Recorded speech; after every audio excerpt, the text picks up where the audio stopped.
If you peruse my comment section, you'll see that I confuse a lot of people with my double takes on things, I guess you could say, where I look at things from both a speculative point of view and a scientific point of view, and a lot of people don't seem to understand how I can reconcile these two things together in my head, or how I can... anyway, a lot of people don't get it. So I figured this one, instead of just babbling about pyramids and stuff, I just kind of give you a look under the hood of my noodle there, and I'll explain to you why I call myself an atheist, but not an empiricist. And for those of you who don't know what empiricism is, it's basically, if you know what empirical data is, it's just like hard data, right? Like the idea that we sense things about the universe. Reality is how we know what's going on. We touch things, we feel things, we smell things, we see things, and that is how we experience the universe, and that is how we know what reality is, and that's everything less. It's basically, quite frequently, it's like an atheist's number one place to start on the universe, right? It's like we have empirical data, and then other stuff is just other stuff. So how do I reconcile those two things? Well, let's talk about that while I drive to my son's wrestling match. Sorry about the car thing, but, once again, here we are. You guys didn't seem to care last time. Hopefully you don't care this time. Hi, my name's Dan. Welcome to Debunking.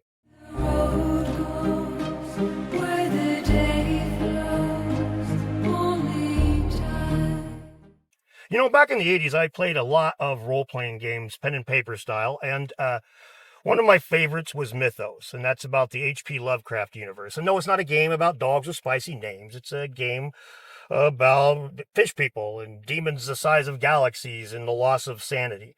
And we had a really great game master, this dude named Jason, and he was very big into, he hid all the rules from us. He was very big into making it very difficult for us to understand what was going on. He didn't want us to power game at all. He wanted us to just role play. And so he hid all the rules. We never even knew what our hit points were or any of it. We had to suss it out from his descriptions.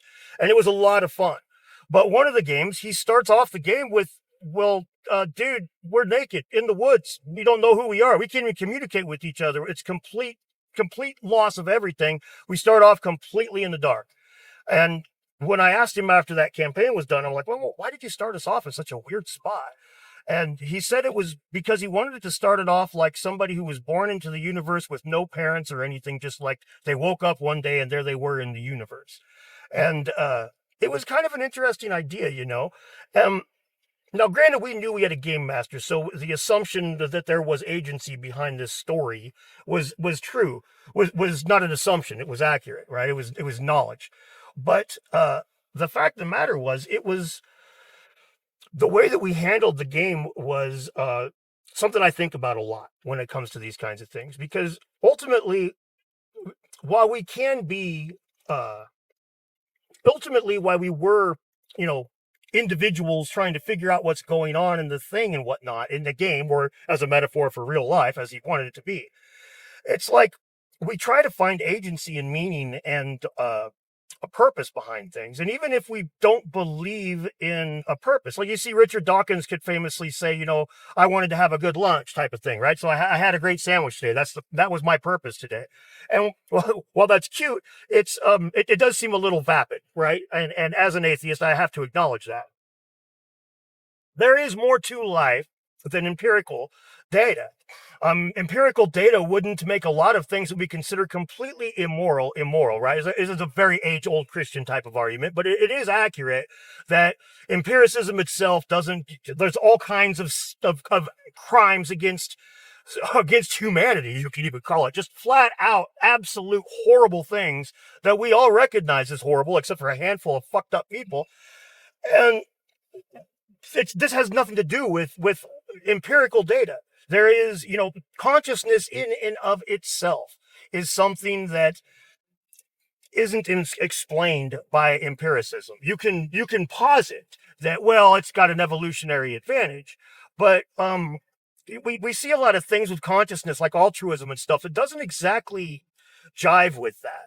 So that's a you could call it a faith-based perspective, even, that evolution brought us a consciousness because we have a consciousness, and I believe there was no other agency besides evolution involved in us getting here. And now, that's weird for an atheist to say, right? What do you mean by another agency? Well, here's the thing, man. I don't believe that we have to have a God to have more to this than meets the eye. I mean, and I don't just mean by some parts of it being science. Sorry, this thing keeps bouncing around. I took a bumpy road. But beyond just the science, you've got things that are that we recognize, like the cuteness of a critter with big eyes. All right, that's something that will. It's something that in humans we just all inherently see that. And it doesn't matter if it's a puppy dog or even a freaking lizard or a kid. If it looks at you with great big old soft sad eyes, there's just something about that. No, I can't be bugging out of the skull, but you know what I'm saying. There's just something about that. There are things that, and you can, again, we can say this is, you can argue these are evolutionary things all you like, but at the end of the day, it doesn't even matter if it's evolutionary or not. It's part of the human experience. And really what it comes down to is the human experience is extremely limited. And we know it's extremely limited. I mean, a thought tool that I use sometimes when I argue with my friends that think I'm crazy. Imagine if a human was able to stand out somewhere in the universe and view every single thing and hear every single thing and know every single conversation that happened between that person's eyes and ears could experience. They can't use any devices. They don't get to go into the infrared spectrum. They can only see and hear what their eyes and ears can see and hear. And they were able to comprehend the entire universe, take it in that way with what they have. Less than half of 1% of the universe would be known to that person, even if they experienced infinity that way. We know fuck all. We have very, very limited capabilities. We don't know what we don't know. That's what it really gets down to. And so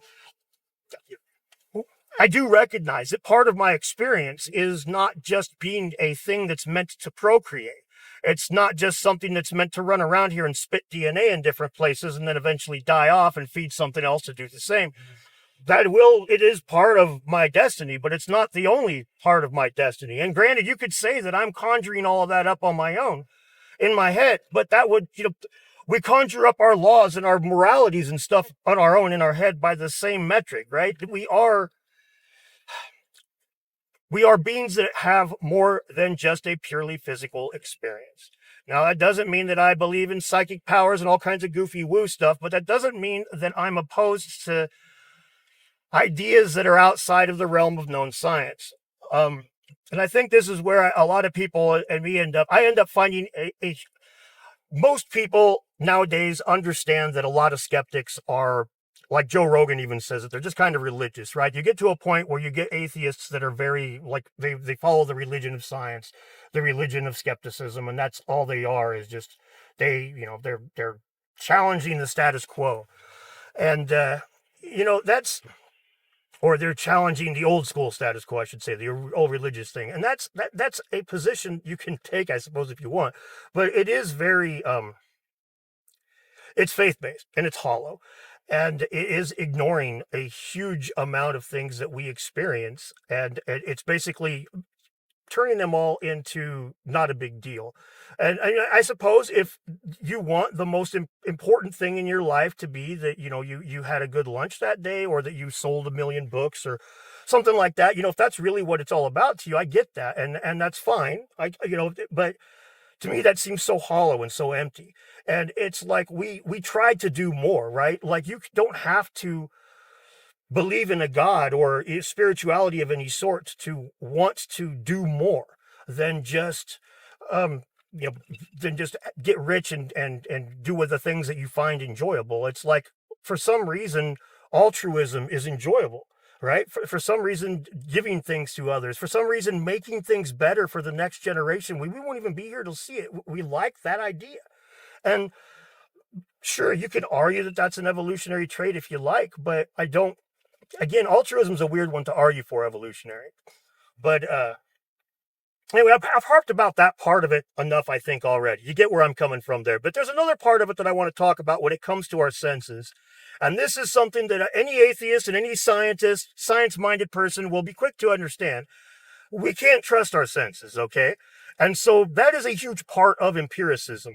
And now, when it comes to science and stuff, we replicate tests and blah, blah, blah. That's one thing. But when it comes to just like to knowledge or to personal experiences and stuff, it's an entirely different thing. And empiricism does not rule the day anymore. I'll give you a great example in my own life. When I was 10, 11, somewhere in there, we watched Back to the Future in the movie theaters. And there's a part in the beginning where Doc Brown and Marty are dressed up in those hazmat suits, right? Well, those hazmat suits were something I hadn't seen on TV before. So me being 10, 11 years old, that was new stuff. So I got into the shower or the bath that night, or maybe the next night, shortly thereafterwards.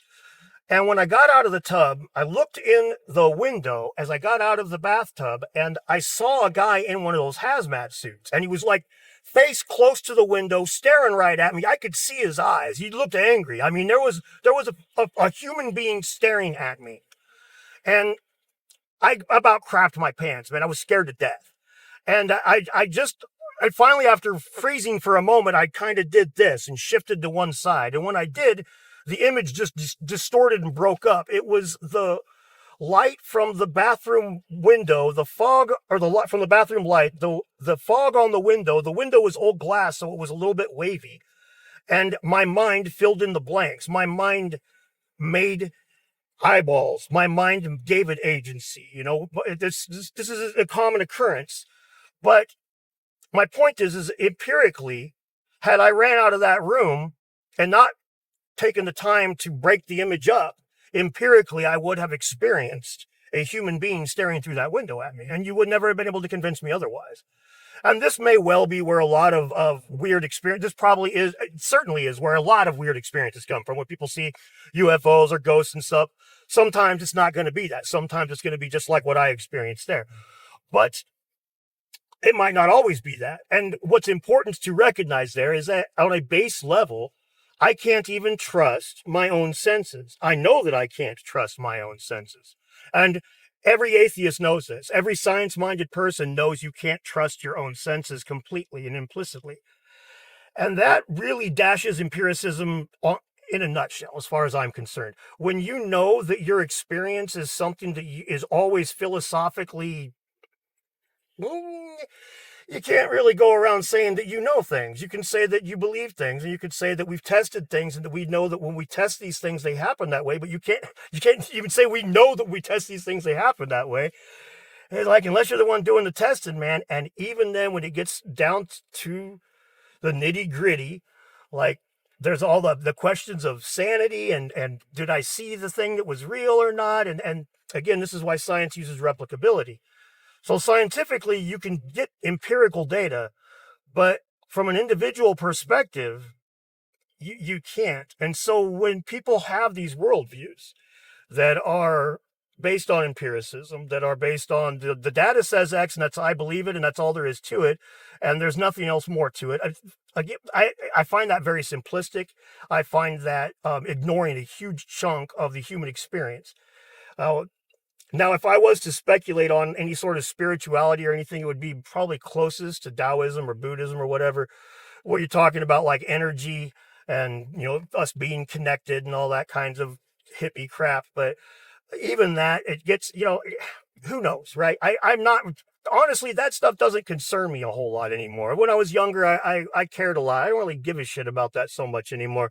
It's not because I can't empirically know anything about it. It's quite the opposite. It's like all that stuff seems like baggage to my experience. It's like I wake up dark in the forest and I just go around with amnesia and I figure out the fuck what's going on. And I don't need somebody else to tell me what's going on, especially when there's no way that they know. So that's kind of where I am with that stuff. And I know that might seem crazy to some people. I know that might seem confusing to others, but ultimately, it's the duality of the human experience, man. I mean, look, I want to have sex and eat good food, and then I have to go poop, and I have to sleep, and sometimes I want to punch something, and sometimes I want to cry, and sometimes I want to laugh, and well, you know, all that stuff is kind of cool, but ultimately, I've got some lofty goals too. I'd like to you know, I'd like to see humanity on Mars. I'd like to change the world. I'd like to see us stop fighting each other and find ways to be better. I'd like to see science clean their own house.